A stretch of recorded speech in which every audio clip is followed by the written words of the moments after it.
Nah, yang dilakukan pemerintah adalah TV-TV ini cabut-cabutin kabelnya, cabut nih, gitu. Nah, dia punya TV lagi di kamar, gitu. Padahal Cabut seharusnya JIS-nya. datengin dong ke ini JBK, datangin ke JIS, cuma 2 tempat ini, matikan jadi sabung ayamnya, cabut listriknya, gitu, tangkepin orang-orangnya, sehingga orang punya TV jutaan. Nggak Itu akan ada sendirinya, gunanya, dia iya. nggak akan bisa lihat apa Iya. yang mau dilihat. Jadi Polri punya cybercrime, Betul. itu pun kalau dia mau memblokir seluruh kementerian lembaga di negara ini nggak bisa blokir. Walaupun katakanlah dia punya mesin, dia tidak bisa blokir, harus Kominfo yang Kewenangannya ada di sini. kewenangannya ada di Kominfo, itu regulasinya di Undang-Undang ITE. Terlalu naif tidak? Seandainya kita membangun asumsi bahwa pemerintah selama ini nggak pernah terpikir sama ke situ. Kalau saya agak terlalu naif sih. Naif. Iya, karena ini ilmu yang kalau orang IT itu ngerti sebenarnya. Jadi tanpa Mas Pratama cerita pun kita sepatutnya yakin pemerintah dalam kurung CQ Kominfo Ngerti dong. Apalagi kita punya BSSN. Lalu kenapa Bisa tidak? dong minta BSSN. Ternyata BSSN itu ngasih advice-nya setiap minggu, laporannya sama orang ditangkap ini. Halo Sobat TN, ketemu lagi kita di Bank X Napi Diskursus.net. Kami, saya dan Mas Reza Indragiri Amril akan mengajak Anda untuk bersiniar serial judi online. Sebab ini isu yang begitu menggemparkan hari-hari ini, memproduksi gegar yang luar biasa. Seturut terbongkarnya fakta bahwa para bandar judi online ternyata kong kali kong, berhengki-pengki, tepat gulipat dengan sejumlah pegawai Kementerian Komdigi. Nyata-nyata sebentuk praktik yang lanjut. Bagaimana Mas Reza? Assalamualaikum. Kalau saya yakin yang namanya model strategis Mas Insan, bahwa setiap lembaga penegakan hukum itu butuh portofolio. Sekarang itu Kejaksaan Agung yang praktis satu-satunya lembaga penegakan hukum yang paling meyakinkan. 3 hakim, 1 mantan menteri, 1 mantan petinggi Kementerian Perhubungan, plus 1 bos salah satu maskapai udara. Tanpa harus menunggu 100 hari, Kejaksaan Agung ini sudah punya isian rapor yang luar biasa. Polisi menurut saya juga perlu punya portofolio. Dan boleh jadi judi online merupakan salah satu isian itu. Tahan dulu, nanti baru kita lebih banyak mengelaborasi itu. Tapi jelas saja pertanyaan yang paling menarik untuk dicari jawabnya adalah kemana duit haram itu mengalir, sama satu lagi, kira-kira siapa backing judi online di balik peristiwa yang berkaitan dengan Komdigi ini. Tapi sebelum kita berangkat, sila Sobat TN untuk subscribe dan nyalakan lonceng notifikasinya. Setelah itu, setelah nonton Ludes, boleh juga untuk kirim kami like, komen, dan juga share video ini.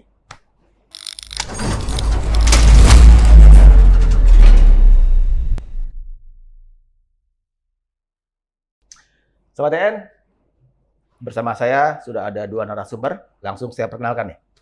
Di depan saya ada Bang Usman Kansong. Beliau adalah mantan Dirjen Informasi dan Komunikasi Publik Kominfo zaman Kominfo ya waktu itu ya. Abang kan mundur di medio Agustus 2024 ya. Betul. Tapi pasti banyak tahu tentang itu. Tentang jeroan dari Kominfo kan. Saya juga yang bertanya, itu sebetulnya betul-betul memang ingin mundur atau dipaksa mundur? Nanti akan dijelaskan. Nanti pasti akan dijelaskan. Oke. Di samping Bang Usman ada Bang Dr. Pratama Persada. Dia Siap. adalah akademisi juga, tapi juga pakar keamanan cyber security. Ngomong itu pin apa sih Pak Pratama? Oh, Lemhanas. Oh, Lemhanas. Susah nih sekolahnya nih. Artinya kalau lulus Lemhanas maka yang bersangkutan Merah putih dong. Oh, merah putih. Merah putih kita. Gitu. bukan TWK, lulus TWK bukan. Oh, enggak. Baik Mas Aceh, kita berangkat ya. Siap. Ke Bang Pratama dulu deh. Ya.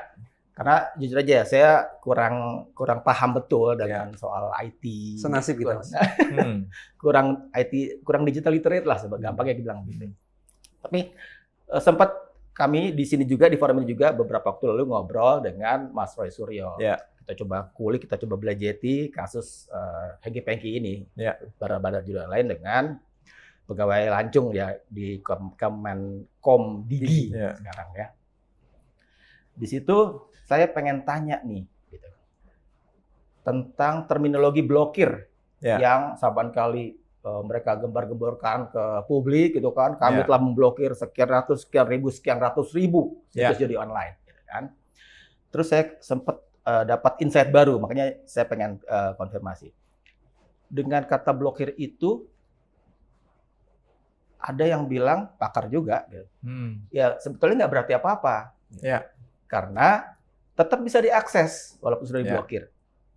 Untuk yang pengen mengakses siapa itu, dia cukup hanya pakai virtual VPN. private network. Ya. Udah bisa buka lagi tuh Ya, situs itu. betul. Untuk yang pemilik situsnya, tinggal ganti domain atau pindahkan alamat IP protokolnya itu, IP address-nya. Benarkah begitu? Segampang itu kita bisa masuk lagi walaupun di gembar-gembaran sudah diblokir. Betul? Ya, gini, mungkin saya jelaskan dulu ya konsep dari pembatasan akses atau blokir yang dilakukan oleh Kominfo atau Komdigi. Gitu. Ya. Jadi di dalam Komdigi itu ada 2 direktorat yang bertanggung jawab untuk mengatasi masalah ini. Direktorat untuk pencarian informasi, informasi tersebut di crawling dengan mesin AIS, kemudian didapatkan ada ribuan website URL dari keyword-keyword yang dimasukkan, kemudian dari situ diverifikasi manual oleh tim yang kerja shift-shiftan, gitu. Nah, hasil temuannya URL, alamat IP address dan lain-lain gitu, itu kemudian diberikan kepada direktorat lain yang tugasnya adalah melakukan pemblokiran atau pemutusan akses. Nah, pemblokiran itu seperti apa sih? Pemblokiran itu adalah mereka menutup akses terhadap alamat-alamat website, alamat-alamat IP address yang diberikan oleh si pencari informasi tadi gitu, supaya masyarakat Indonesia tidak bisa mengakses secara normal gitu dari device-nya. Kalau kita lihat, kalau orang Indonesia connect internet pasti memiliki ISP kan, Internet Service Provider. Ya. Baik menggunakan operator telekomunikasi, ada yang menyewakan layanan internet di ISP, Internet Service Provider dan lain-lain, ya kan? Nah, ISP ini mereka nurut sama Komdigi saat ini kan, gitu. Dulu Kominfo, mereka nurut. Jadi begitu ditemukan list alamat yang harus diblokir ini, list ini diberikan kepada seluruh ISP yang ada di Indonesia gitu. Kemudian ISP itu dimasukkan ke dalam whitelist-nya, sistem internet sehatnya, sehingga siapapun yang menggunakan ISP tersebut, begitu dia ngeklik URL tersebut akan nggak bisa ngakses, diblokir. Kalau aksesnya dari Indonesia, ini sekali lagi ya, aksesnya dari Indonesia secara normal gitu. Jadi misalkan Mas Insan nih pakai salah satu operator untuk internet gitu ya. Nah, ketika itu diblokir nggak bisa untuk buka itu nggak bisa. Selama tinggal di Indonesia. Selama di Indonesia. Selama menggunakan IP address Indonesia. Apakah websitenya itu kemudian di take down? No, enggak. Websitenya nggak diapa-apain. Servernya nggak diapa-apain. Yang dibatasi adalah akses terhadap server tersebut, website tersebut.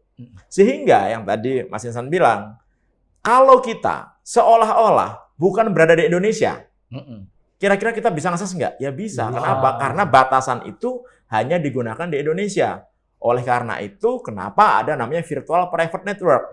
Ada virtual private server gitu, yang bisa digunakan orang untuk mengakses situs-situs yang diblokir oleh pemerintah. Apakah itu tidak ada gunanya? Menurut saya, ya masih ada gunanya lah. Untuk orang-orang biasa yang nggak ngerti masalah VPN, mereka kesulitan untuk mengakses situs-situs yang sudah diblokir tersebut. Tetapi untuk orang-orang yang memang niat, dan mereka ngerti sedikit, bisa gitu, disiasati. Mereka menyiasati menggunakan VPN tersebut. Nah, yang jadi masalah adalah kalau kita ngomongin judi online, setiap kita daftar judi online saat ini, begitu kita masuk ke dalam websitenya judi online, kita sudah ditawari, nih VPN gratis yang bisa Anda gunakan untuk membypass blokiran pemerintah Indonesia.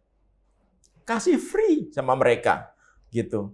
Artinya apa? Mereka juga sudah tahu bahwa kalau judi online yang mereka buat itu akan diblokir oleh pemerintah, sehingga dia memberikan layanan VPN tersebut.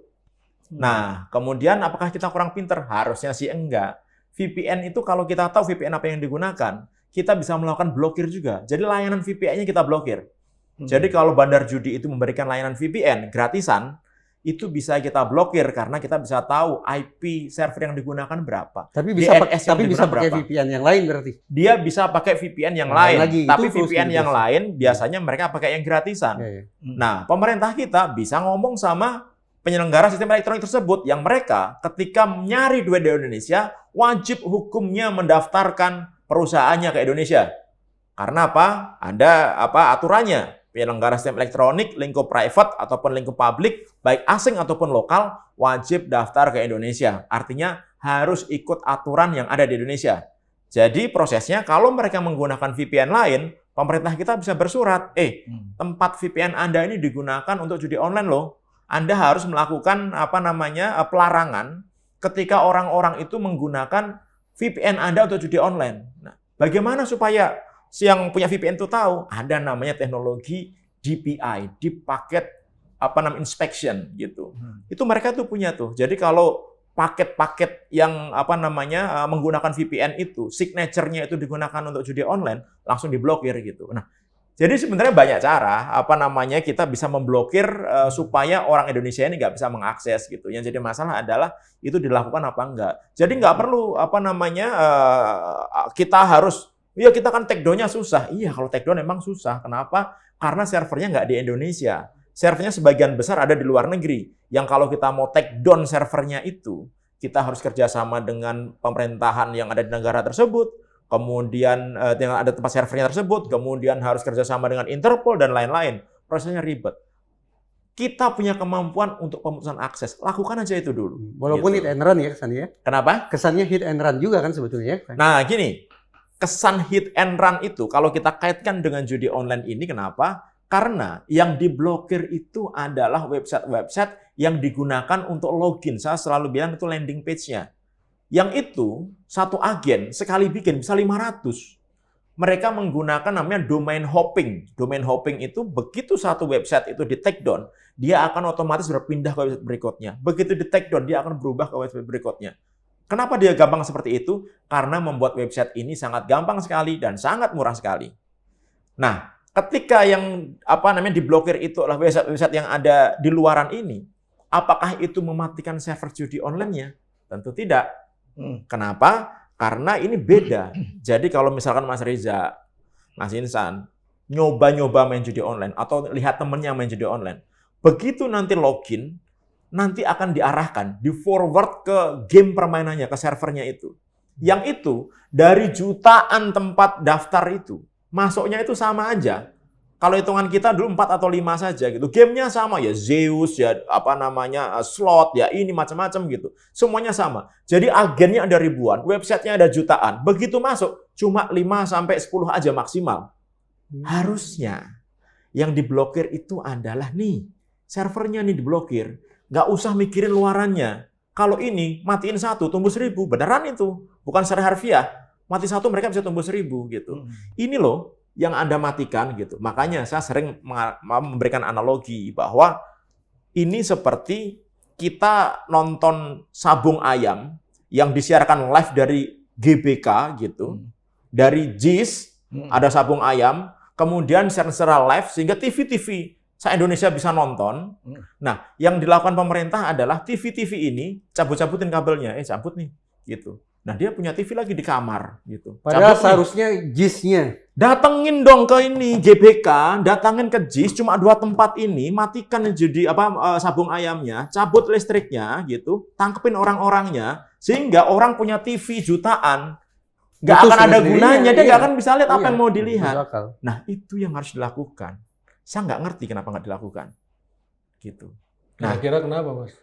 Nah, ya karena gara-gara kemarin orang-orang yang itu yang harusnya bisa melakukan, mereka jadi pemain sendiri. Itu jadi masalah.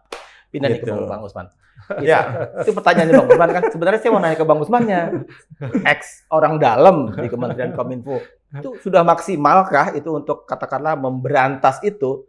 Artinya kayak kalau tadi ada VPN, diakalin dengan VPN, terus bisa lagi pakai apa, itu juga dari segala macam akal-akalan itu udah ditanggul lagi di kementerian kah waktu itu?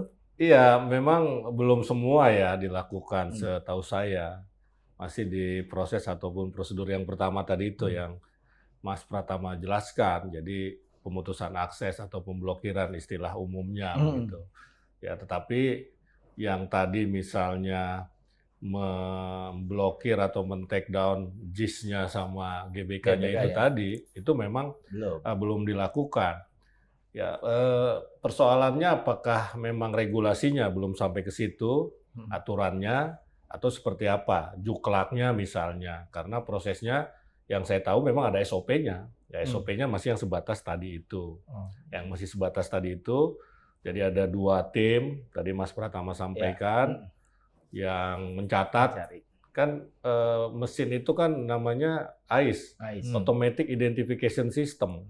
Jadi dia hanya mengidentifikasi kan, dia tidak bisa memblokir langsung. Betul. Dia mengidentifikasi, oh dicatat ini judi online, ini pornografi, ini apa. Lalu kemudian yang memutuskan bahwa ini betul-betul judi online yang harus diblokir adalah manusia, ya manusia tim lain. Baru kemudian kita apakah ke ISP ataukah ke platform, itu yang dilakukan oleh tim kedua ini. Oleh tim kedua ini ya begitu prosedur yang masih ada di Kominfo dengan berbagai perangkat aturannya. Tadi Mas Pratama sebutkan keharusan mendaftar platform PSE ya, penyelenggara sistem elektronik privat ataupun publik, itu kan di Permen Kominfo nomor 5 tahun 2020. Kemudian ada PP 71 2019. Nah, memang masih sebatas itu ya. Nah, yang perlu kita cari tahu, kita tanya, ya kenapa yang tadi itu tidak dilakukan? Ya, ini kan pertanyaan besar ya. Apakah karena regulasi ataukah ada urusan-urusan lain? Kalau Mas Pratama tadi kan sebut ya kasus yang ditangkap itu, ya kan seperti itu. Cuma ada yang lebih dari itu nggak gitu kan? Saya ingat ada Satgas Pemberantasan Judi Online. Iya. Ada ketua bidang pencegahan kalau saya tidak salah, dan ada ketua bidang penindakan. Iya. Yang Mas Pratama ceritakan tadi itu termasuk di Pencegahan dong. pencegahan justru. Bukan, itu di penindakan. Nah, ya, saya bayangkan itu penindakan. Ya, jadi di Kominfo bukannya masuk di pencegahan. Jadi ada 2 di Kominfo. Betul. Itu juga yang kemarin saya jelaskan ke teman-teman DPR Komisi 1. Jadi ketua tertingginya itu Menko Polhukam. Itu dibagi 2 bagian besar, bidang pencegahan dan bidang penindakan. Nah, bidang pencegahan ini ketua hariannya Menteri Kominfo, wakil ketua hariannya Dirjen IKP. Nah, di bidang penindakan itu ketua hariannya Kapolri, wakilnya itu Bareskrim. Itu yang saya katakan. Ya, Artinya kemudian begini. di bagian bawah, di bagian bawahnya itu ada Dirjen Aptika. Di bagian penindakan tadi itu. Jadi ini masuk kategori aplikasi informatika. Nah, Dirjen Aptika itu masuk di bagian penindakan. IKP waktu itu itu pencegahan yang ngomong nih, sosialisasi, edukasi, literasi dan yang tadi Mas Pratama ceritakan itu dalam nalar awam saya adalah bentuk penindakan. Kalau memang benar nalar saya ini, berarti semestinya pesan tentang segala macam siasat itu kan semestinya dilaksanakan oleh Polri. Logika saya mengatakan begitu. Iya, di bawah komando Polri. Iya. Tetapi kok saya tidak berpikir sejauh ini Polri sampai ke sana ya? Karena terus-menerus pesan yang disampaikan sepertinya Kominfo. Nah, itulah yang Komdigi. Yang saya baca di Tempo kan, Menteri Kominfo dalam satu rapat katanya nih di Tempo itu kan dikatakan miso-miso bahasa Tempo itu, ya marah-marah. Karena kok kayaknya cuma kita aja nih katanya gitu, Kominfo aja. Jadi Kominfo yang dibebankan tugasnya, kalau gagal yang dipersalahkan Kominfo. Padahal kan pemberantasan judi itu kan ya tadi ekosistem itu kan begitu. Itu pertanyaan juga. Nah, kalau kemudian memang Polri dapat tanda petik porsi yang lebih proporsional lah ya. Jadi tidak terus-menerus yang dituding atau dipojokkan itu adalah Kominfo. Iya, tapi memang dalam praktiknya, dalam regulasinya memang Kominfo yang punya kewenangan itu. Polri sendiri kalau mau memblokir itu harus minta ke Kominfo. Begitu loh. Makanya tadi saya sampaikan di bawah komando Polri, bahwa koordinasi dengan Polri, karena memang ketua hariannya Kapolri. Alat yang namanya AIS itu di adanya Kominfo. di gedung Kominfo Medan Merdeka. Iya. Jadi Polri punya cybercrime, itu pun kalau dia mau memblokir seluruh kementerian lembaga di negara ini nggak bisa blokir. Walaupun katakanlah dia punya mesin. Dia tidak bisa blokir, harus Kominfo yang kewenangannya ada di sini. Kewenangannya ada di Kominfo, itu regulasinya di Undang-Undang ITE. Jadi polisi juga, misalnya ya waktu itu ada satu kasus yang disebut ujaran kebencian terhadap satu agama, itu orangnya sudah jadi tersangka. Jadi tersangka, kemudian Polri menyurati Kominfo agar memblokir akunnya nih, akun si orang ini nih. Karena dia sudah jadi tersangka. Walaupun dia kabur, dia lari, tapi sudah ditetapkan sebagai tersangka. Itu contoh. Banyak kita terima surat dari polisi kok untuk memblokir konten. Jadi polisi sendiri nggak bisa melakukan itu. ICE itu diadakan tahun berapa? 2018. Ya, itu di masa Pak Rudiantara ya. Berarti Menteri, itulah masa ketika Indonesia baru ngeh tentang bahaya judi online, begitu penafsirannya. Itu dari 2017 sebenarnya kita sudah ada judi online sih ya gitu. Iya, Jadi 2018 itu sebenarnya bukan karena judinya saat itu, karena terlalu banyak berita hoax. Berita jadi berita ICE hoax, itu hate bukan speech dan hanya lain-lain. untuk judi online. Oh enggak. Jadi konten-konten negatif, pornografi, istilahnya. ya semuanya. Ujaran kebencian, kebencian, ya. radikalisme. Jadi sistem kerja ICE ini kita masukkan keyword nih. Iya. Ya, kita masukkan keyword, kemudian Iya. mesin ini crawling ke semua internet. Crawling itu apa deh? gitu. Buat Crawling itu dia audiens awam apa kita. namanya?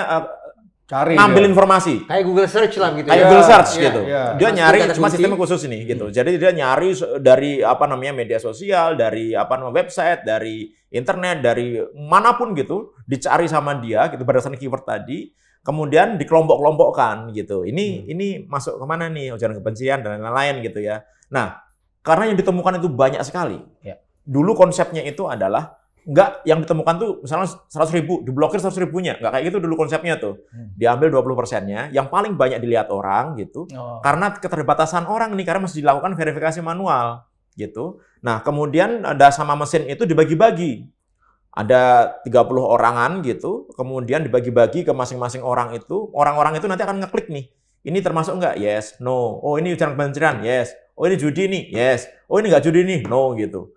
Kemudian dia bikin screen catcher untuk buktinya gitu. Jadi memang kerjanya emang nggak susah karena masih membutuhkan orang untuk melakukan itu gitu. Sehingga ada potensi memang ada kesalahan gitu. Contohnya WordPress tiba-tiba keblokir. Sebenarnya mereka nggak mau blokir WordPress gitu, tapi ternyata ada judi online yang dia memanfaatkan subdomain di WordPress gitu. Kemudian mungkin dia ngantuk diklik ya ini termasuk yes gitu. Yang keblokir domain utamanya, WordPress-nya gitu. Oleh karena itu kenapa Komdiki itu nggak bisa melakukan blokir kalau misalkan situs judinya itu masuk ke dalam websitenya pemerintah. Karena kalau yang keblokir itu semuanya. Misalnya Polri nih, kemarin ada TMC gitu ya. Kalau digunakan untuk judi online gitu kan, sama si bandar ini disusupi gitu.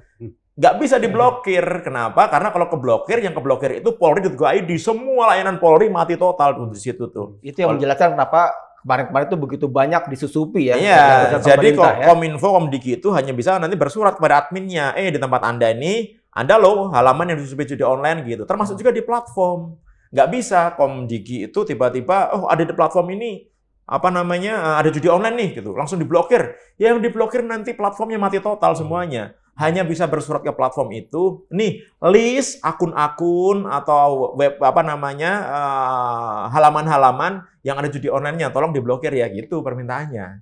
Sehingga memang ada keterbatasan juga. Tetapi kemampuan untuk melakukan blokir website itu sebenarnya kalau dimaksimalkan itu bisa digunakan untuk ngerem nih judi online ini gitu. Karena apa? Harusnya yang dikejar itu bukan yang juta-jutaan tadi.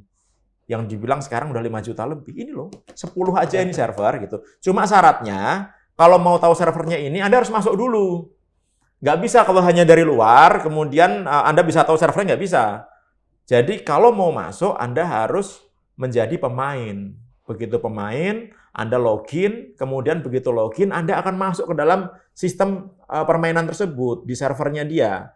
Nah, ketika masuk ke servernya dia, kita baru bisa menggunakan tuh, misalkan aplikasi network analysis gitu, network analyzer gitu. Itu free, bisa kita download di mana-mana gratis gitu. Nah, kita bisa tahu nih yang digunakan judi online ini IP address-nya berapa. Nah, itu yang diblok. Gitu. Satgas itu usianya akan berakhir bulan Desember ini ya, Pak? Iya, betul. Saya terus terang tidak begitu yakin. Andaikan langkah luar biasa yang tadi Mas Pratama ceritakan itu dilakukan oleh pemerintah, saya tetap tidak begitu yakin. Desember nanti Satgas tapi berakhir. itu bisa diperpanjang. Kelihatannya jelas. diperpanjang. Ya. Kelihatannya akan diperpanjang.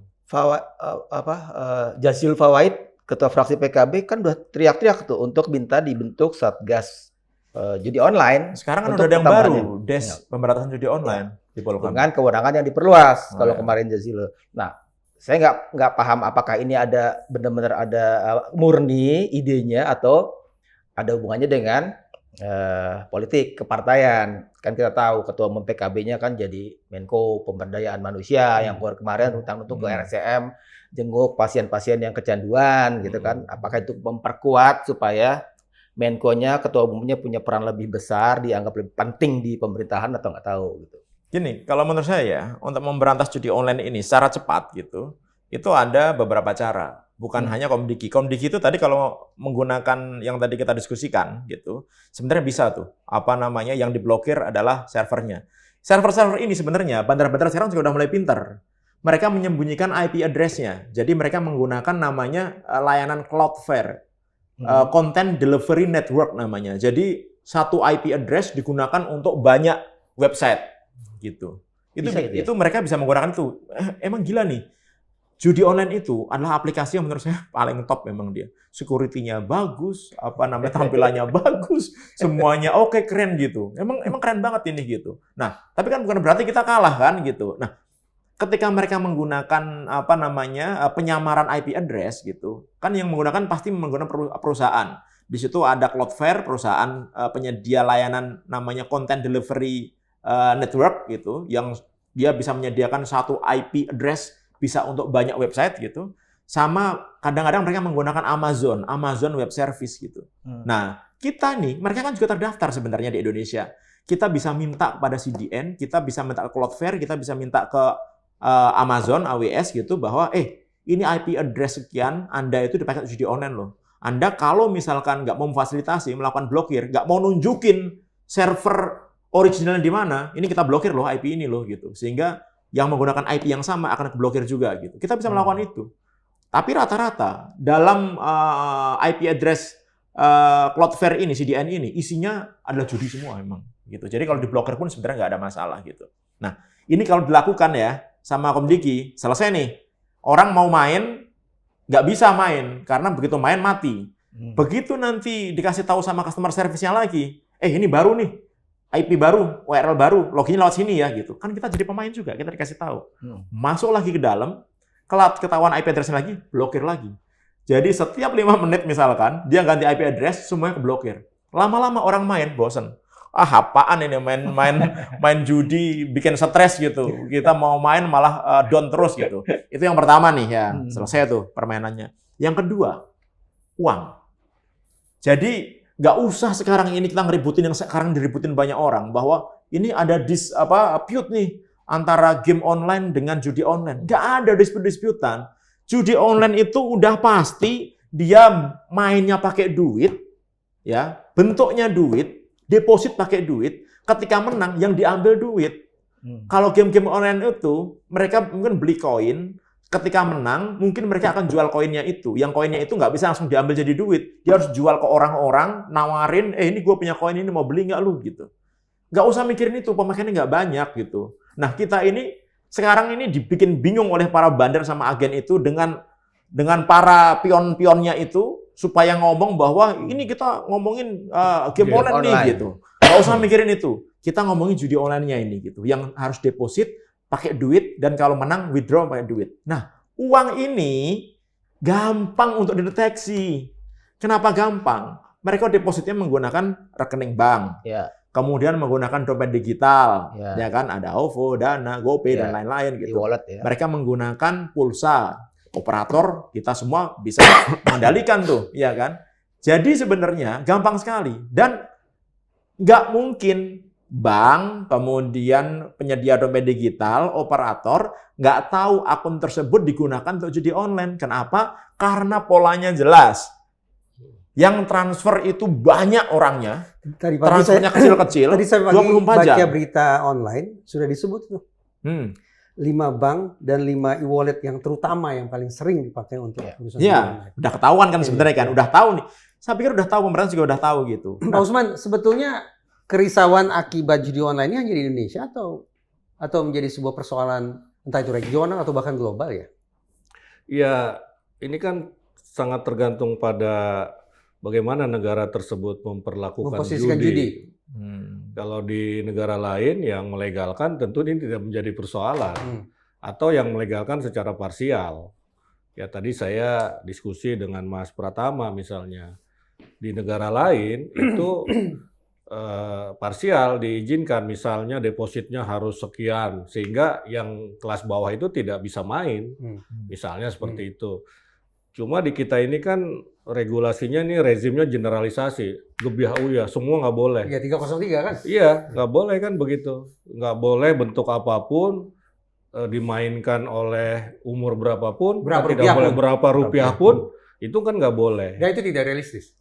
Ya, saya tidak berpretensi ya untuk mengatakan ini harus dilegalkan begitu ya. Tapi saya kira kalau mengacu kepada pertanyaan tadi itu ya sangat tergantung. Kita ini risau kan karena ya ini dianggap sesuatu yang harus diberantas sampai ke akar-akarnya. 0% lah gitu. 0% ya. Padahal kita juga sering mengatakan bahwa inilah kejahatan paling purba katanya dengan pelacuran, perjudian kan seperti itu. Artinya kan tidak mungkin dihapus sama sekali. Yang bisa kita lakukan adalah melokalisir, mengontrol begitu. Yang kita kontrol pun jadi nggak seluruh rakyat Indonesia kan.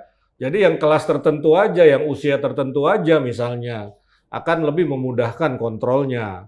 Misalnya kalau di negara-negara liberal itu, pornografi itu kan boleh diakses oleh yang 18 tahun. Bisnis, Mas.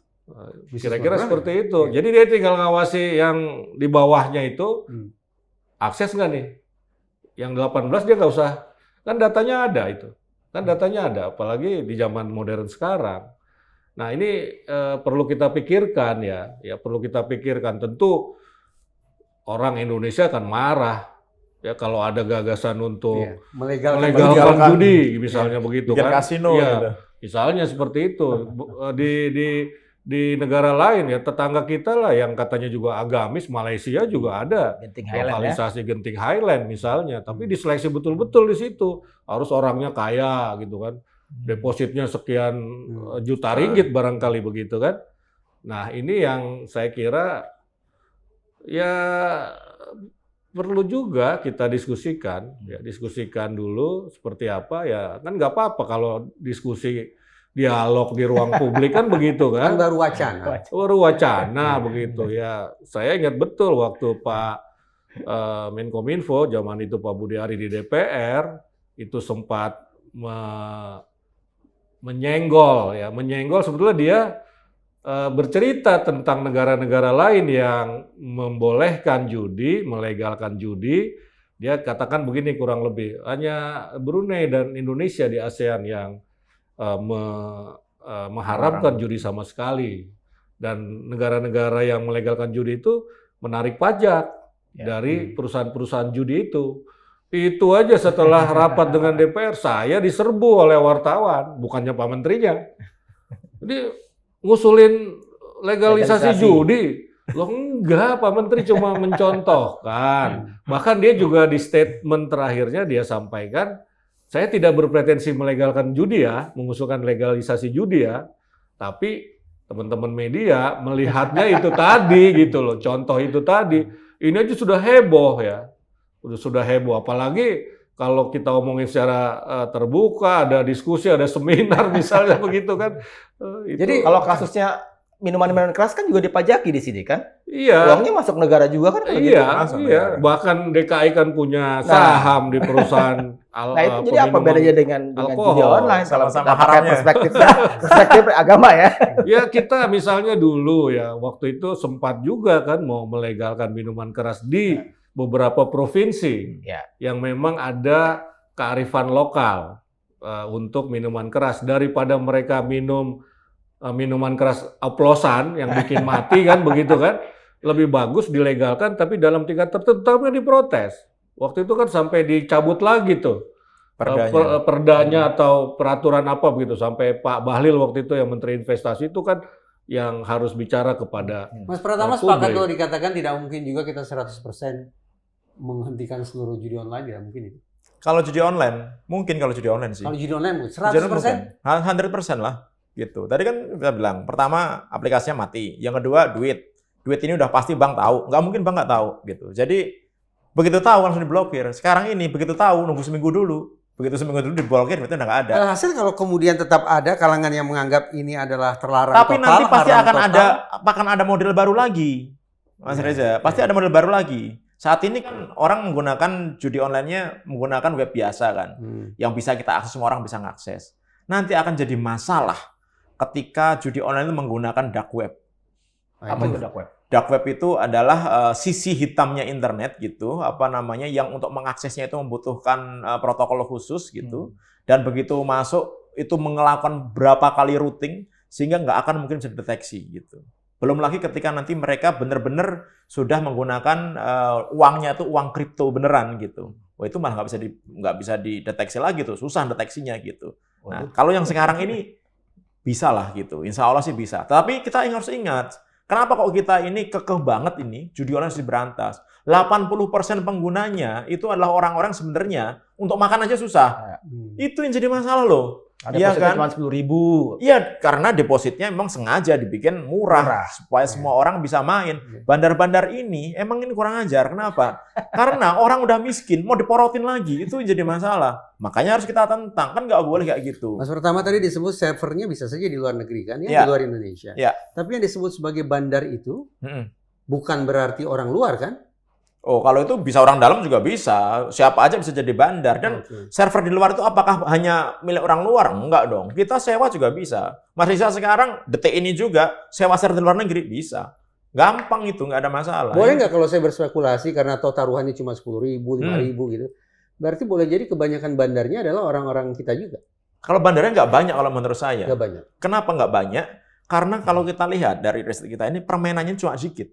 Servernya cuma sedikit. Yang menyediakan game permainan itu hanya 4-5 variasi aja.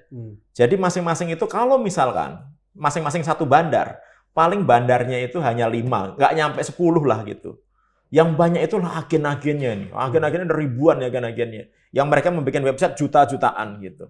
Jadi sebenarnya untuk mendeteksi ini juga harusnya sih nggak susah. Kenapa nggak susah? Karena PPATK sudah melakukan analisis bahwa uang yang beredar ini sampai ke tier 10, sampai dia di luar negeri, udah dikejar sama dia, udah tahu. Perusahaan-perusahaan yang digunakan untuk penampungan uang udah tahu. Orang-orangnya yang punya perusahaan itu udah tahu. Rekening-rekening yang digunakan penampungan udah tahu. Ini datanya udah lengkap semuanya nih. Data Gitu. sudah lengkap ya? Iya. Polri berbekal data sudah masuk ke pagarnya Komdigi. Berapa orang diamankan oleh polisi? Belasan. Sekarang 23, 23. tapi 10 diantaranya itu pegawai. Nah, yang saya katakan gini, 23 itu relatif karyawan kelas-kelas bawah lah gitu ya. Pak Usman yang notabene pernah jadi ordal di sana. Kira-kira benar tidak ini cuma mainan nakalnya orang-orang di level itu? Saya tidak tahu dan bukan Saya tadi kapasitas berharap saya tidak yakin untuk- gitu, saya tidak tahu. untuk Saya tidak meragukan. menjudge begitu ya. Nah, spekulatif lah, ya spekulatif. itu tugasnya aparat keamanan tentu. Iya, oke. Saya kira itu ya. Karena menurut saya begini, ya nggak seksi juga kalau ditangkap cuma selevel itu. Kalau Ya, ditangkap memang, level kan lebih begini. tinggi, itu baru jos. kan begini ya. Saya waktu dialog di satu media, saya sampaikan sebetulnya ini yang ditunggu oleh masyarakat selain tadi ada nggak level tingginya itu Iya. adalah yang pertama-tama sebetulnya bandarnya. Ini kan dibayar sama bandar barang ini, anak-anak ini kan. Iya. Apakah polisi sudah Sampai ke sana. sampai ke sana? Hmm. Ya sampai ke sana. Kan itu sebetulnya. Ya itu dulu. Ya baru kemudian ya yang tadi Mas Reza sampaikan. Ya, saya jujur saja tidak tahu gitu ya, tidak tahu apakah memang berhenti sampai di mereka atau ada yang lain, ada yang lebih besar dan yang lain lagi peran yang lebih besar ini seperti apa? Apakah dia membiarkan? Ya bisa pembiaran ya, kelalaian ya, mengawasi misalnya. Atau dia memang menjadi bagian dari katakanlah mafia quote unquote. Dalam arti dia menerima aliran itu juga kan begitu betul, kan? menurut saya nggak terlalu sulit Kan juga ya. seperti itu. Kata Mas Roy kan 25 juta itu per apa namanya? Per website. Per website. Anggaplah saya bandar nih ya, terus ngasih uangnya 25 juta ke Mas Insan selaku ordal di Komdigi. Kan dicek aja, lalu uang itu larinya kemana aja kan gitu ya. Iya. Sesederhana itu kan Ya, jadi sebetulnya ya. betul follow the money Follow kan, the money, begitu follow the kan, follow the money, ikuti aja. Apakah uang yang disita itu yang videonya beredar kemana-mana, walaupun ada yang hoax ya, itu bisa diikuti kemana, kan begitu ya. Kita kan hanya melihat indikasi-indikasi saja. Oh, ada operator di Kominfo yang tidak tamat S1, cuma SMK, SMK. kok bisa diterima? Iya. Itu kan pertanyaan-pertanyaan yang sifatnya administratif ya. Iya. Ini Bang Usman menyebutnya Adi Kusmanto maksudnya ya? Iya, Adi Kusmanto betul. ya? Ya. Adi Saya Kusmanto. terangin aja. Iya, betul. Ya saya nggak hafal terus terang namanya, cuma ingat Valen Valen. aja gitu ya. Adi Hasfaulan malah. Ya. Jadi Adi itu Kusmanto. ini kan juga kemudian orang berimajinasi macam-macam karena ini. Tapi ini kan sangat administratif sifatnya. Ya ini mungkin juga dalam titik tertentu jangan-jangan diskresi yang dibolehkan. Ya kalau Pak Menteri kan mengatakan dia yang mengkhianati kita, Iya. yang mengkhianati saya. Iya. Kan begitu kan? Padahal sudah menandatangani fakta integritas juga katanya. Sudah begitu. menandatangani fakta integritas. Kita semua se-Kominfo, bahkan kemudian kita tularkan ke yang lain-lain, itu sudah menandatangani fakta integritas. Jadi Bang Usman, saya pengen nanya nih. Iya. Ucapan Pak Menterinya itu, Budi Ari waktu itu, sekarang. Dia bilang dia dikhianati, itu bisa dipercaya apa enggak? Bisa saja, ya bisa saja. Atau dia buang badan nih, ketika sekarang udah digerebek, udah dibongkar-bongkar, dia buang badan. Ya itu ya ada dua kemungkinan. Bisa benar seperti itu, bisa dalam konteks buang badan. Nah inilah tugas aparat ya untuk Kalau menurut memeriksa. saya begini, ya, ini kan situasi yang sangat tidak menyenangkan, terutama bagi Budi Ari kan ya. Ya. Berarti kan ada dua kemungkinan semestinya bisa dilakukan. Dia sendiri yang datang ke Mabes Polri, tolong periksa saya. Sederhana itu kan. Atau Kapolri saja yang menepati janjinya bahwa Polri tidak akan sungkan-sungkan melakukan pemeriksaan seandainya ada indikasi keterlibatan Menteri Kominfo yang dulu. Iya. Tapi sejauh saya bisa simak pemberitaan, dua hal itu tidak bergerak sama sekali. Budi Arinya tidak ke Mabes Polri, Kapolrinya juga tidak kunjung merealisasikan Ya bahkan janjinya. kan ada pernyataan istana kalau tidak salah ya, tidak akan menghalangi kalau ada Ya. pemeriksaan terhadap Iya. menteri Peristiwa misalnya Haji. seperti itu. Dari Ya Mensesnek. kan tinggal kita tunggu atau didorong oleh Mas Reza, oleh Mas Insan, oleh Mas Pratama juga. Saya mau mundur sedikit ya. Udah bagus nih, udah masuk ke kasus yang lagi gempar-gemparnya nih. Saya mau nanya ke Bang Usman. Mas Ray waktu itu cerita soal AIS, kan? Terus kemudian AIS itu bisa diakses dari luar. Ya. Makanya ada kantor satelit yang di Bekasi itu, kan? Itu adalah warisan lama. Kenapa tim itu, Adi Kismanto dan kawan-kawan, kan? Itu bisa mengakses, karena itu konsepnya dulu work from home. Pandemi ya, jelas Pandemi. pandemi. Betul. Tapi setelah work from home-nya, pandeminya itu selesai, ada SOP yang nggak dicabut. Itu bentuknya kalau nggak salah omong, Mas Ray bilang peraturan pemerintah. Bukan yang lain kan, peraturan pemerintah. Makanya waktu itu Bu Yenti kan juga nanya, benar peraturan pemerintah undang-undang yang mana? Gitu. Bahwa ya akhirnya seperti ini terjadi.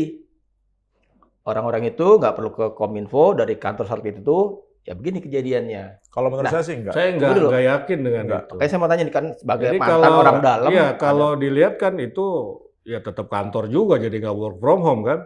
Ya tetap kantor walaupun cuma beberapa orang yang barangkali ke situ.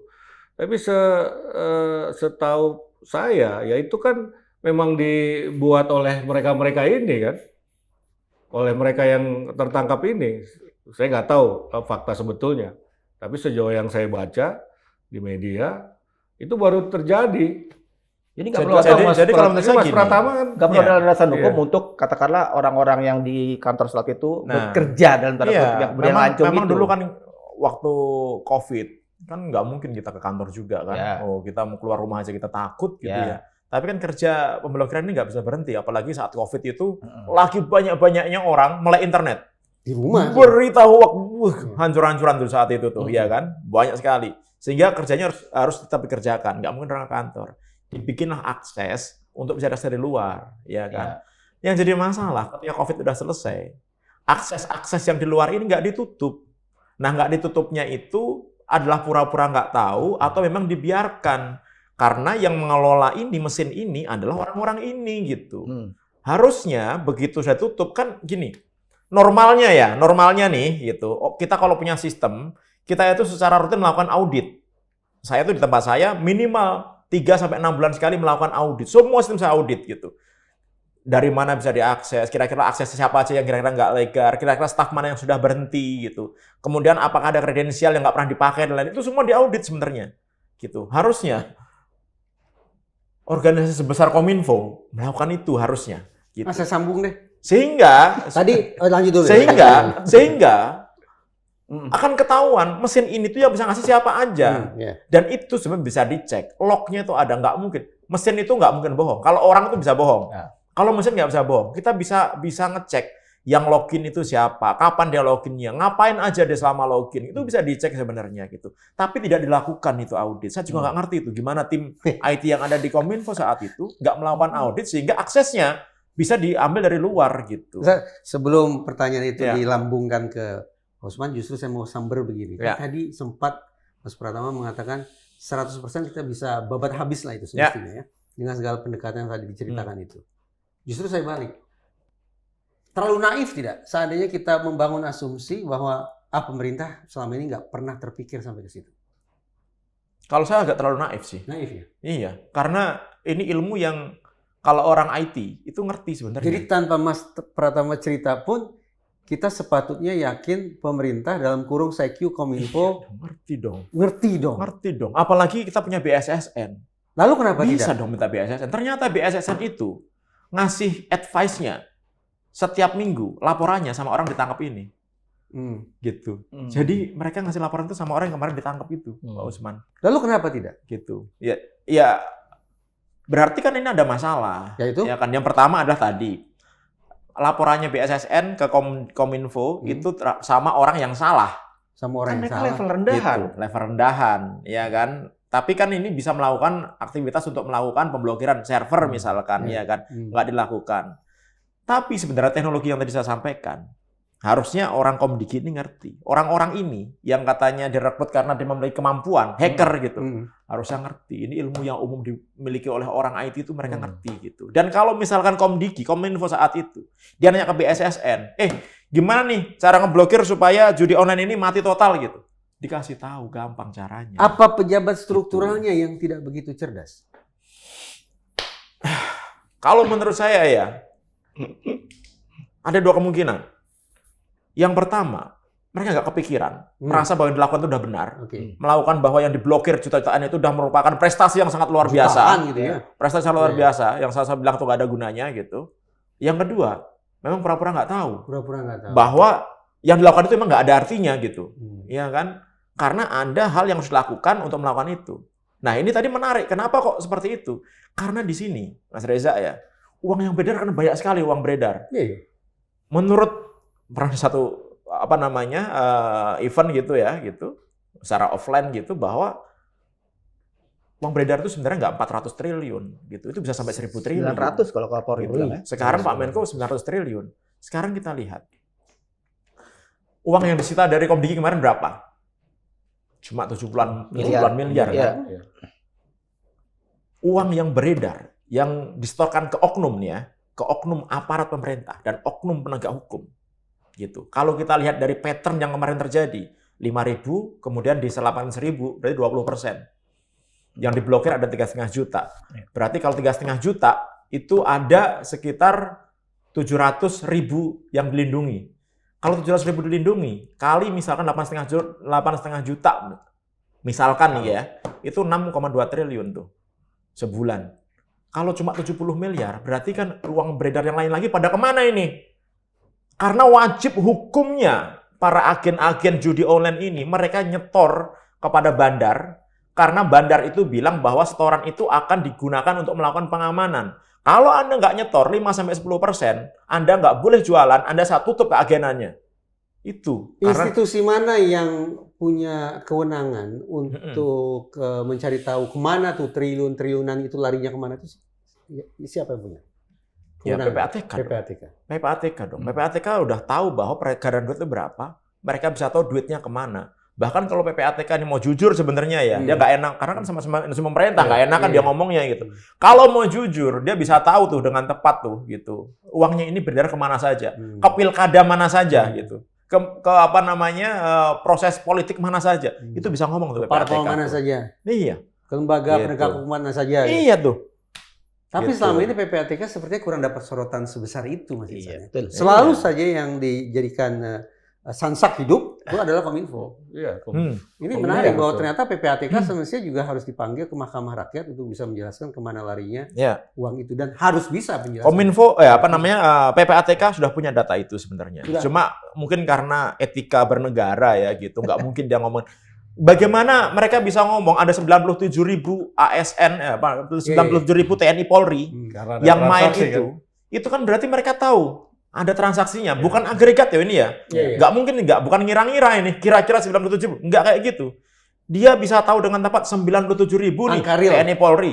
Ada 54.000 nih ASN yang main gitu. Angka tepat artinya apa? By name, by address mereka bisa tahu kerjanya di mana, satuan mana, angkatan apa gitu. Mereka bisa tahu itu orang-orangnya ini gitu. Kalau mereka bisa tahu orang-orang ini, mereka juga bisa tahu aliran duitnya ini kemana saja gitu. Makanya saya juga heran. Ini udah di depan mata nih ya. Masalahnya kan kita di luar sistem nih kita. Udah di depan mata, udah jelas, namanya jelas, orangnya jelas. Kok diem aja? Nah ini kan cash sekali, Mas. ini kan jadi Cash. masalah gitu. Cash jadi nggak lewat transaksi bank. Nggak kan duit banyak, Pak. Ini Ya, duit tapi dibagi-bagi kan. Jadi- Iya, mereka perusahaan-perusahaan ini yang dipakai untuk money laundry ini untuk penampungan, mereka ngambilnya pasti cash. Ngirimnya juga pasti pakai money changer kan gitu. Ngambilnya Iya. ngirimnya di sini, ngambilnya di Sentosa Island gitu.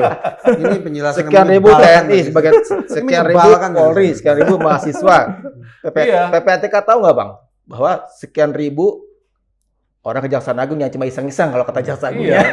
Iya, tahu Ada mereka. kata-kata iseng-isengnya Tahu. gitu. Mereka Nah, tahu, kalau udah iseng lah. kan Tahu. dilihat dari nilainya. Ya sama saya waktu di Kominfo ada 3 anak buah saya. Ya saya tahu berapa transaksinya. 152.000 yang paling tinggi itu dari 3 orang. Ini kan kita bisa bilang iseng-iseng. Iya.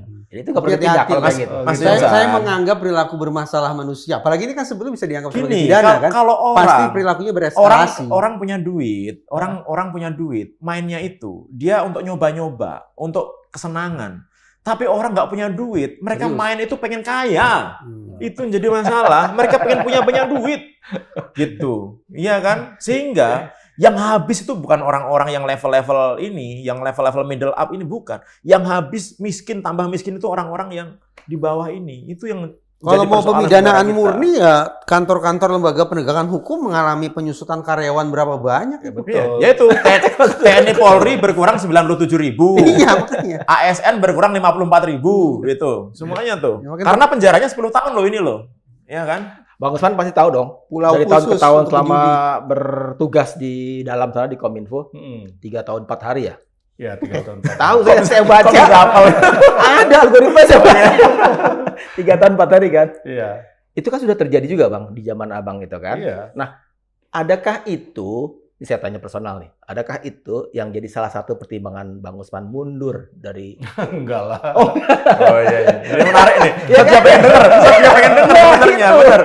Kaget saya masalahnya. Oh, udah saya jelasin di jumpa pers.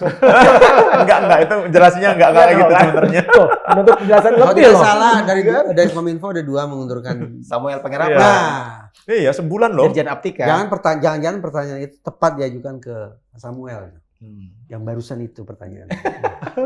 Ya mungkin kan sejawat terus butek atau udah ini lah udah frustrasi di sana udahlah mundur aja.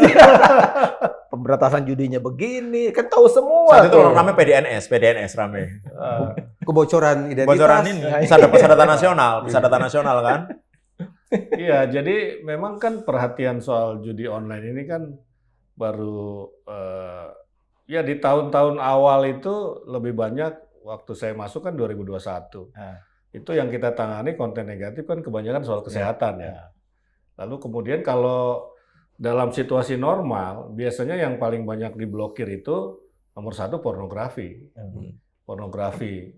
Memang judi online dia dari 2018 kita punya mesin itu itu nomor 2 judi online itu. Tapi belakangan karena makin intens ini ya, karena sudah tahu ada korban yang bunuh diri dan seterusnya, maka dia sekarang nomor 1 terus ini di dalam kasus konten negatif yang diblokir oleh Komdigi. Nah, Tapi tetap walaupun udah naik nomor 1, waktu itu udah juga pengen dia Bang ya. iya, Tapi usaha untuk katakanlah membasminya seperti yang disebut ada lapisan ini yang bisa harusnya itu belum dianggap urgent waktu itu. iya itu tadi yang saya sampaikan ya, memang setahu saya dan memang begitu ya, masih sistem yang tadi itu. Identifikasi, kemudian blokir, ya itu aja. Yang tadi misalkan servernya itu belum dilakukan. Ya paling yang pernah dilakukan itu kan ya sama sebetulnya pemutusan akses ya, yang dari Kamboja dan dari Filipina, Davao itu kan kita istilahnya kita bendung di sinilah supaya nggak masuk gitu. Tapi servernya sendiri kan tetap masih bisa beroperasi toh di sana. Nah karena itu sebetulnya tadi yang dikatakan ribet dengan Interpol dan segala macam itu sudah disadari sejak awal ya, karena itu di Satgas itu kan lengkap sekali. Ada Kemlu, ada Interpol, ada macam-macam, hampir semua kementerian dan lembaga, Kementerian Agama juga ada di situ. Di bidang pencegahan ya, hampir semua ada, karena memang kalau kita mau memberantas secara, bukan yang tadi Mas Pratama sampaikan, tapi secara konvensional katakanlah seperti itu. Servernya kan ada di luar negeri, bandarnya di luar negeri ya, sebagian ya. Maka kita harus bicara dengan pemerintahan di negara-negara tersebut, maka Kemlu dilibatkan, Interpol dilibatkan gitu. Karena kita memang mindset pemberantasan judinya ini belum secara teknologi benar-benar ya, masih coba secara komprehensif ya, apakah merepotkan atau tidak itu nanti dilihat di lapangan. Misalnya dengan melihat sulitnya menangani memberantas judi online baik secara teknologi maupun dalam konteks hukum kriminal, maka kan ada juga bagian pencegahan kan, ya dengan asumsi bahwa karena ini nanti diblokir muncul lagi, maka kita bendung di sisi demand, suplainya ini kan akan ada aja terus, maka dicoba dibendung di sisi demand dengan literasi, dengan edukasi dan lain-lain. Jadi ini berjalan secara paralel. Ya kalau dia berganti-ganti muncul lagi, kalau ininya nggak terganggu nih, nggak tergoda, gitu kan? Ya ini kan juga nggak jalan barang ini, lama-lama hilang, lama-lama mati, orang nggak laku jualannya. Itu bisa kalau untuk yang belum main. Iya, itu jangka panjang memang. Kalau yang udah main, kita kasih tahu kayak apapun, udah kecanduan, sulit. Nggak ngaruh mereka, gitu. Tetap main gitu. Ya. Nah ini juga kita juga perlu tahu bahwa potensi judi ini tetap bisa jalan ada di beberapa instansi sebenarnya, bukan hanya di Komdigi, gitu. Komdigi kan kalau oknum tadi kan bisa dia membypass, ngasih ke whitelist, membina istilahnya mana yang boleh diblokir dan nggak diblokir. Komdigi ada kemungkinan seperti itu, dan itu memang sudah kita lihat tuh, ya kan? Kemudian kita buktikan ternyata benar lakukan. Mana lagi? Bank. Jadi bank itu juga kalau ada oknumnya, dia bisa mendelay gitu. Harusnya diblokir hari ini, dia nunggu 3 hari dulu baru diblokir. Selama 3 hari duitnya beredar banyak, sudah ditransfer ke tempat lain. Jadi kalau ada oknum bank, oknum manajer bank, atau oknum siapapun yang dalam komunitas bank ini, dia bisa melindungi supaya rekening nggak diblokir, itu juga bisa menjadi penyalahgunaan, ini tetap jalan. Siapa lagi? Di PPATK. Apakah PPATK bisa terjadi potensi penyalahgunaan? Bisa dong. PPATK yang mereka mempunyai data analitik gitu tentang flow the money-nya ini, ya kan? LHA ya. Kalau misalnya ada oknum di PPATK gitu, yang dia melindungi, yang dilaporkan itu hanya sebagian besar, tapi ada yang dilindungi yang tidak dilaporkan, rekening-rekening yang nggak dilaporkan, bisa juga di sana kan? Ini potensi loh ya, saya nggak bilang mereka melindungi, ini ada potensi gitu. Selain itu mana lagi? Di kepolisian. PPATK punya data orang, kemudian perusahaan, kemudian stakeholder yang digunakan untuk pencucian uang ini, mereka tahu namanya. Kalau ada oknum yang milih-milih, ya udah ini yang ditangkap, ini yang enggak, itu juga mungkin terjadi di situ. Jadi banyak tempat yang harus clean ini. Di Komdigi harus clean dan clear benar, di banknya harus clean dan clear benar, PPATK-nya harus clean dan clear benar, di penegak hukumnya juga harus clean dan clear benar gitu. Baru kita ini kan bau amisnya tentang uang sebegitu besar dari kasus yang sekarang, kan akhirnya katakanlah opini orang, apalagi kalau baca di jagat maya netizen Ya, itu kan media arahnya sosial. nih di balik ini nih ada semacam orkestrasi yang ada kuat hubungannya dengan politik, dengan kekuasaan gitu kan.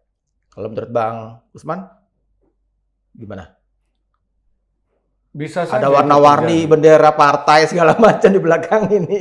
Ya bisa saja itu terjadi ya dalam logika awam. Ya misalnya uangnya dilarikan kemana tadi untuk politik, Ada yang kemudian untuk cuci kabarnya, uang, ada yang bilang cuci uang untuk bisnis mendirikan dan partai. lain-lain. Ya bahkan ada yang bilang kalau memang judi betul-betul diberantas, negara ini bisa bubar katanya begitu. Ya itu kan artinya ada yang dibiayai oleh uang Yes. itu untuk memutar Ya. kehidupan di Benar. negara ini, kira-kira seperti itu. Jadi kalau ada 10 apa 20% duit dari judi online Jadi- ini, yang ketahuan berapa, sisanya nih kemana? Itu sebenarnya itu Iya, sisanya jadi, itu tuh. jadi ya kemungkinan itu ada, ya kemungkinan itu ada bahwa ya sengaja bukan didiamkan ya, tapi ya begitulah penanganannya ya, begitu.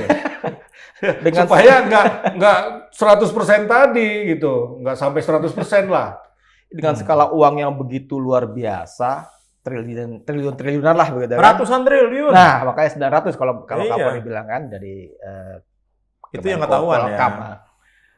Ini kan yang nama-nama santer yang sekarang beredar ada Adi Kismanto, Mm-mm. ada Tony Tomang, Tony, ya. iya.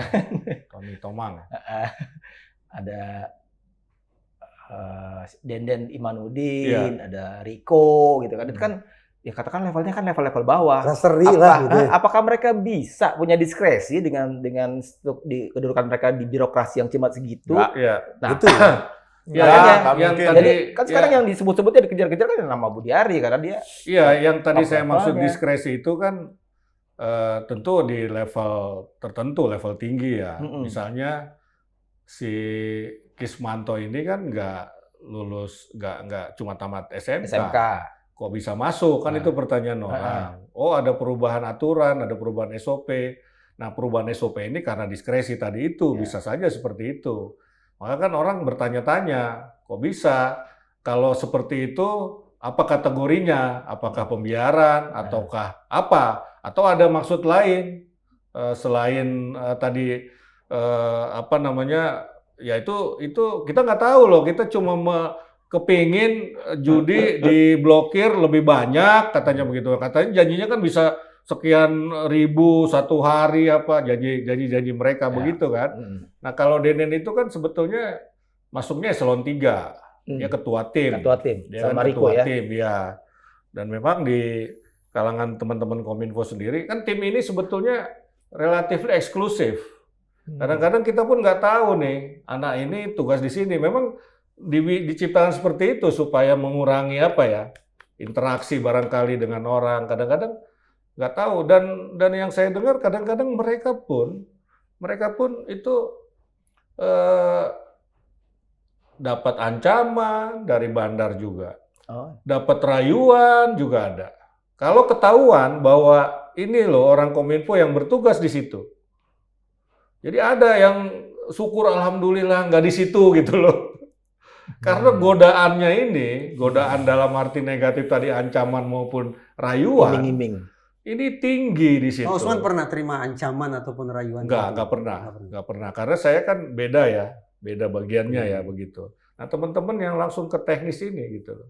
Saya sendiri aja nggak pernah bisa masuk atau boleh masuk ke 8, nggak semua loh ke lantai 8 itu. Ya hanya orang-orang tertentu yang bisa masuk ke situ. Mungkin saya memang juga nggak berusaha atau nggak minta gitu ya.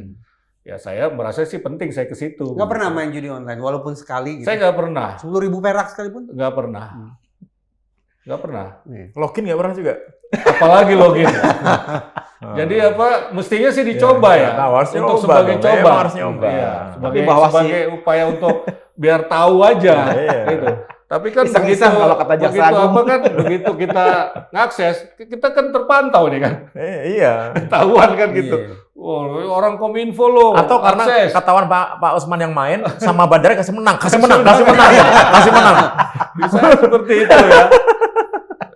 Nah, jadi yang saya maksud diskresi itu kan tadi itu, ya tadi bahwa yang mestinya nggak bisa menjadi pegawai Kominfo, kok bisa masuk. Di Kominfo ada yang tamat SMA, tapi driver misalnya begitu, administrasi ringan. Bahwa mereka melakukan penyiangan kalau bahasa awamnya, menyiangi 5.000 tapi disisihkan 1.000. 5.000 itu tanya dulu kan. Yang ketahuan berani bayar nggak? Berani bayar nggak? Yang ketahuan ya. Nah, setelah itu 1.000 yang berani bayar untuk dibina, dirawat. Itu atasannya nggak tahu tuh kan, birokrasi jelas ada strukturnya. Ya itu dia yang jadi pertanyaan kan.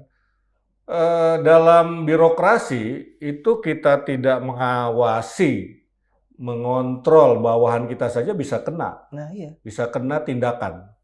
Ya kena tindakan. Ya, jadi saya pernah juga ada kasus anak buah saya itu melakukan kelebihan bayar, bahasa ininya mungkin markup ya. Bahasa BPK itu. Bahasa BPK-nya kelebihan bayar. Lalu di dalam kesimpulannya dikatakan bahwa saya sebagai dirjen waktu itu tidak mengawasi. Lalu saya bantah. Saya belum masuk waktu kejadian itu. Itu kejadian 2021, saya kan masuk Agustus. Dan itu urusannya COVID. Misalnya, itu saya ingin menyampaikan bahwa saya aja yang belum ikut cawe-cawe pada saat itu pernah dijudge oleh BPK tidak mengawasi. Ya, akhirnya diubah itu kesimpulannya. Saya belum ada di situ. Itu gimana bisa karena itu kan waktu itu konstruksi kesimpulannya juga aneh gitu kan, di pengantar, diisi nggak ada dirjen disebut, atau di kesimpulan disebut dirjen lalai mengawasi katanya. Ini gimana ceritanya nih kalau bikin skripsi nggak lulus nih saya bilang. Dan yang kedua faktanya saya belum bergabung dengan Kominfo. Jadi sekali lagi dalam birokrasi itu masuk dalam kategori lalai mengawasi, tidak mengawasi, dan itu bisa kena sanksi. Sebetulnya seperti itu. Sanksinya memang kalau dia tidak terlibat secara langsung mungkin administratif ya. Gitu. Sebenarnya kalau dari kemarin ditangkap itu ya, mungkin kalau orang bisa bohong lah ya. Dia enggak kok, ini inisiatif saya sendiri. Kan sempat ngomong kayak gitu, inisiatif saya sendiri gitu. Orang mungkin bisa bohong. Tetapi mesin nggak akan bisa bohong. Handphone tuh nggak akan bisa bohong. Laptop itu nggak akan bisa bohong. Komputer itu nggak akan bisa bohong.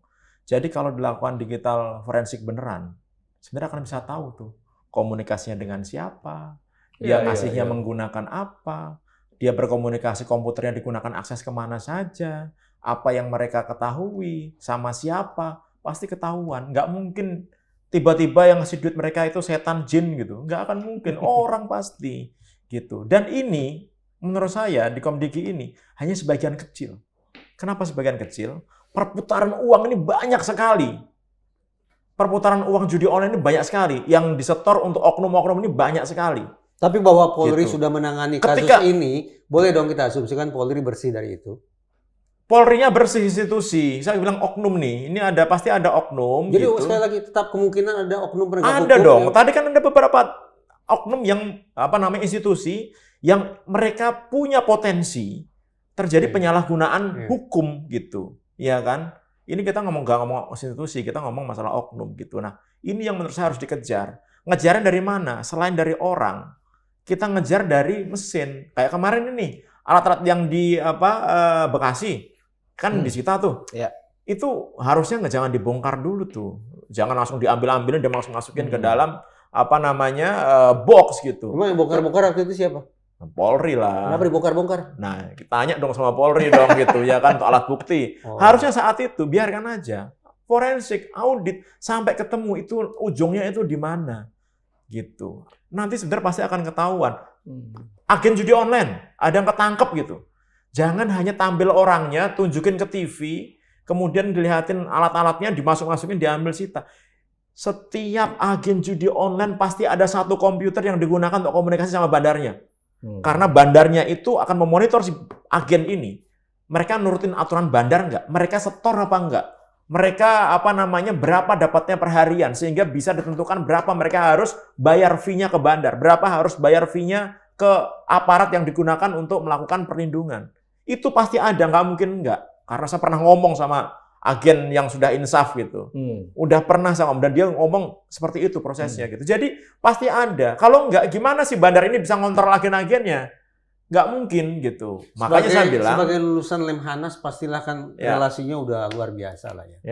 Ini segala macam formula yang tadi Mas Pratama katakan itu sudah pernah dikomunikasikan ke paling tidak keempat pihak tadi itu? kenapa? Udah dong. Kominfo, Udah. Perbankan, PPATK dan Polri. Udah dong. Kita Apa respon kita sudah responsnya? ngomong kemana-mana. Ya terima kasih atas sarannya. Kan kita tidak lanjuti gitu selalu. Selalu kayak gitu. Kapan? Itu kapan? Kenapa? Saya ingin tahu kapan. Terakhir kemarin saya di DPR. Oke. Di DPR diundang, di situ ada Polri juga, ada apa namanya, Ditsiber Barreskrim juga gitu. Ya kita ngomongin masalah itu. Gitu. Setelah keluar dari ruang rapat tidak diajak ngobrol lebih serius, Enggak diundang dong. ke kantor gitu? No. No.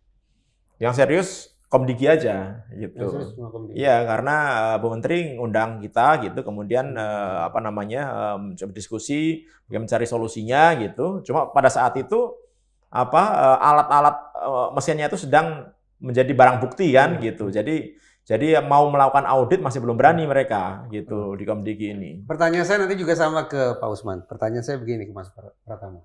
Jadi, kalau kita katakan kita Indonesia perang bubat melawan judi online, maka indikator keberhasilannya apa yang paling mungkin? Orang nggak bisa main judi. Satu, orang tidak bisa main judi, aksesnya tutup semua Ya. itu.